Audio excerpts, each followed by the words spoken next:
Antiquitistes, etc. Mais je parle aussi avec les grands esprits d'ici, les grands esprits américains. Vous ne pouvez pas imaginer jusqu'à quel point les Américains sont tranquilles aujourd'hui. Et pas Trump. Je peux vous citer les grands conseillers d'Obama, ou Chian, etc., ou Nouvelle-Kennedy, etc. On dit, ah, mais c'est... Mais ici, j'étais avant de regarder, Chevènement, Védrine, mon ami de Montbriac, le Rouge, vous savez, Villepin, je peux vous continuer la liste à l'infini, Guénon, l'autre jour, chez ma copine, Laurence Ferrari, aussi regardez ce qu'ils disent.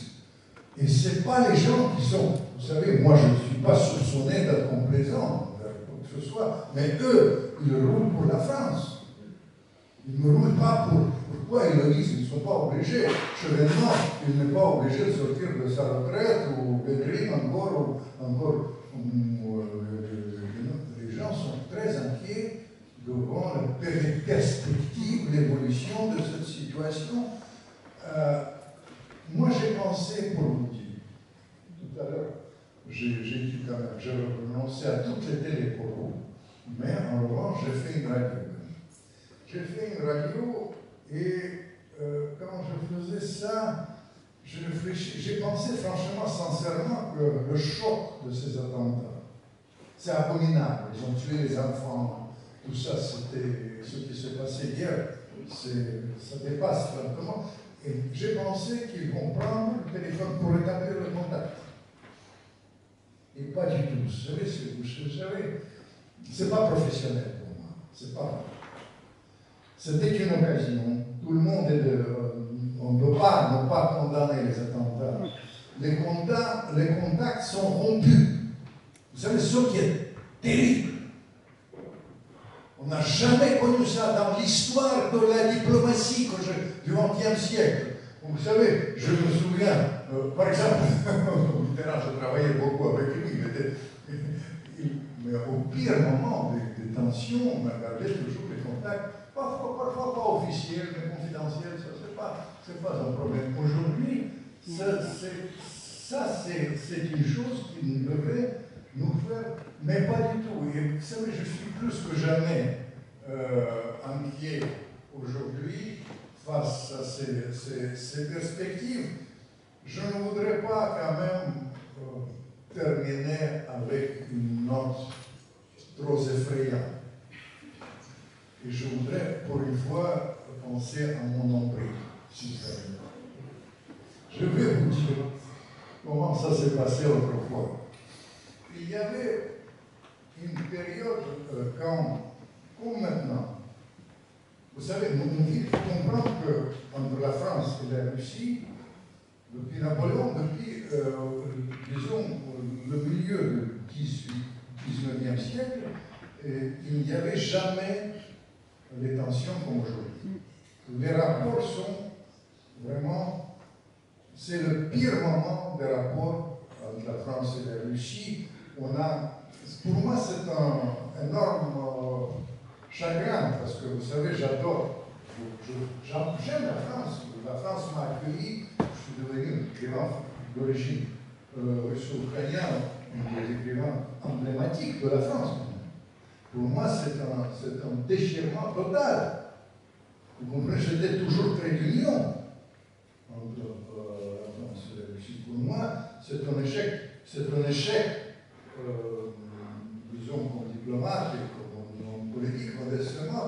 Si on a pu construire un nouveau monde, on est arrivé à un monde de tous les dangers.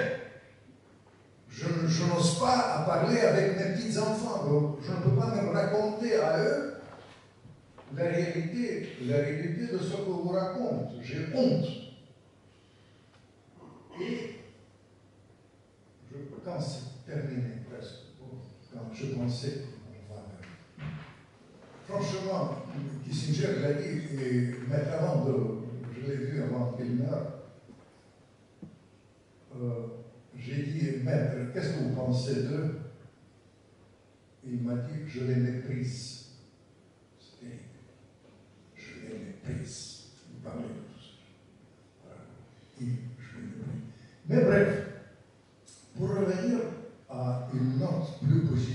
après une question, si vous désirez. Je ne sais pas s'il va nous laisser le temps. Quelle heure est-il? Parce que autrement, moi, on a quand même 10 minutes. 10 minutes, pas plus, mais 10 minutes nous allons, parce que je voudrais quand même qu'on discute un tout petit peu, parce que vraiment, les choses comme ça. Vous savez, je vais vous dire, une note plus positive est liée avec une histoire de la Crimée.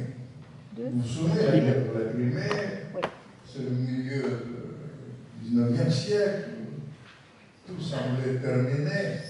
Je regardais l'autre jour comment ils ont présenté la Russie. La Russie, c'était pire que maintenant les Russes mangent leur drone, etc. Vous savez, je vais vous dire, comment est arrivé, avant de terminer la note positive, je voudrais vous dire qu'on aurait pu quand même éviter ça.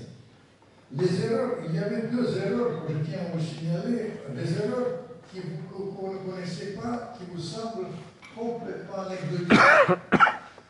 La première erreur, c'est ça, je suis absolument certain que vous ne connaissez pas.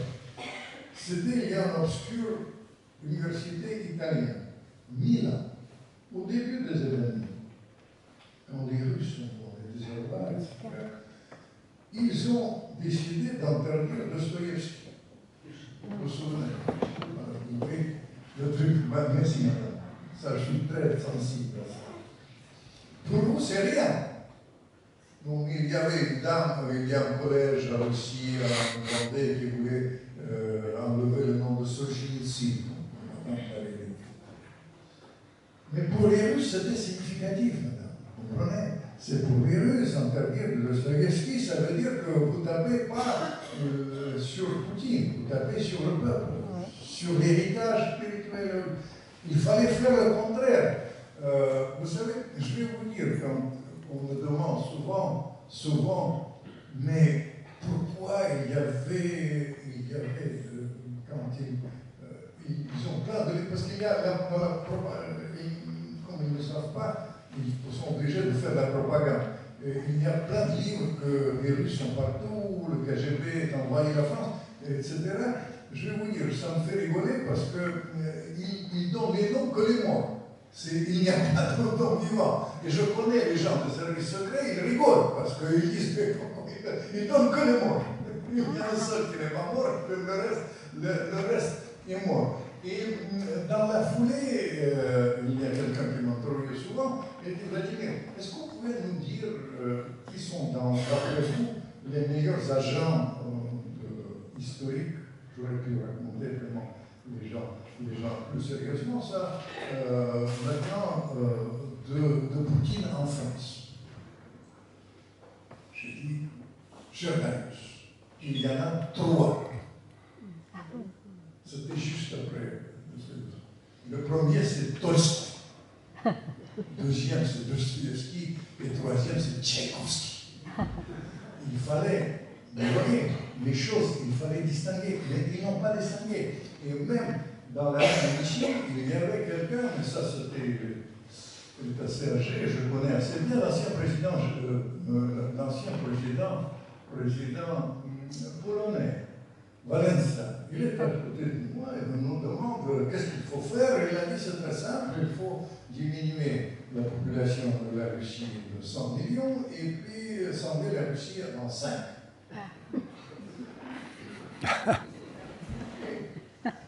Mais vous savez, je ne savais pas, encore une fois, vous savez, ma femme est persuadée qu'il y a un agent à la Maison-Blanche qui pratique ce genre de discours.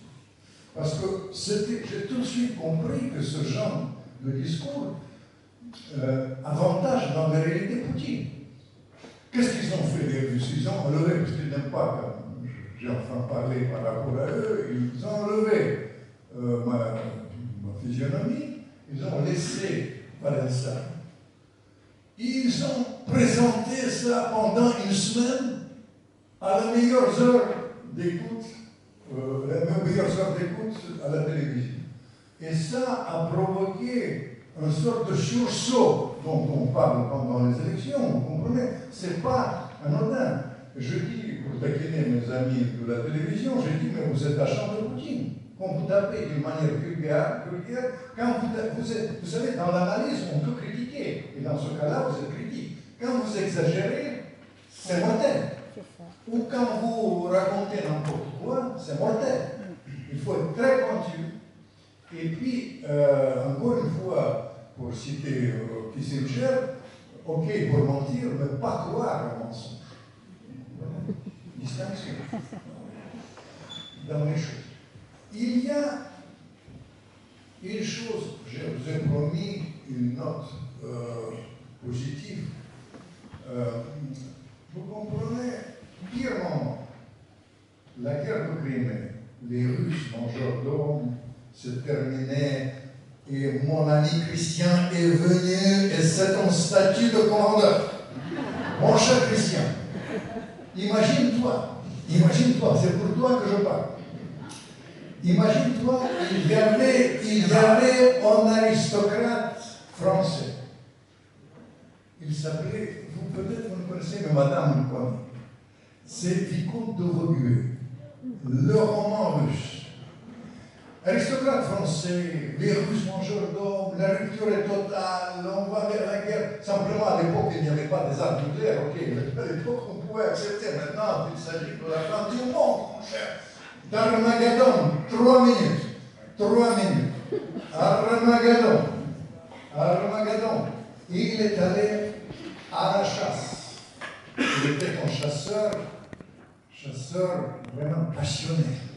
Il aimait chasser l'ours. Mon cher Christian, juste une citation pour avantager mon livre pour toi, pour avantager mon livre Napoléon face à la Russie. Napoléon disait, il ne faut jamais vendre la peau de l'ours avant de le tuer. Et ça, c'est l'erreur de mes copains d'Elsie. Jamais prendre la peau de l'ours. Il être pointu dans l'analyse. On est au bord de gouffre, etc., pointu dans l'analyse. Il vient à la chasse, mon cher. En Russie, il chasse à l'ours. Et vous savez comment ça se passe avec les aristocrates?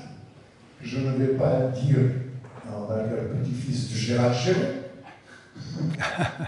que ça se passe, comment ça se passe, n'est-ce pas, mon cher Christian? Je dois vous dire que quand il y avait ça, ils ont chassé ensemble. Et après, ils bavardaient. Mais simplement, il a chassé avec les aristocrates russes qui étaient. C'était Tolstoï, c'était Tourgueniev. Il revient, il y avait une histoire d'amour comme d'habitude, il revient. Il écrit un livre merveilleux que je vous conseille, en dehors de mes livres. Napoléon face à la Russie, et qui sont là, et diplomate venu du corps. Il écrit un livre qui s'appelle Le roman russe. Et la France découvre cette richesse énorme de la littérature russe, Turgenev, Tolstoï, Dostoïevski, c'est Gogol, ukrainien, comme moi. S'il vous plaît, on découvre ça, et je vous signale, 10 années après, rien n'est perdu. Il y avait une entente cordiale et toutes ces choses-là. Les Russes disent souvent, les murs gardent la mémoire. Les murs de cette salle, mon cher Christian, gardent la mémoire, et c'est un réconfort pour l'avenir, pour l'histoire longue, pour qu'on évite l'Armageddon. Merci.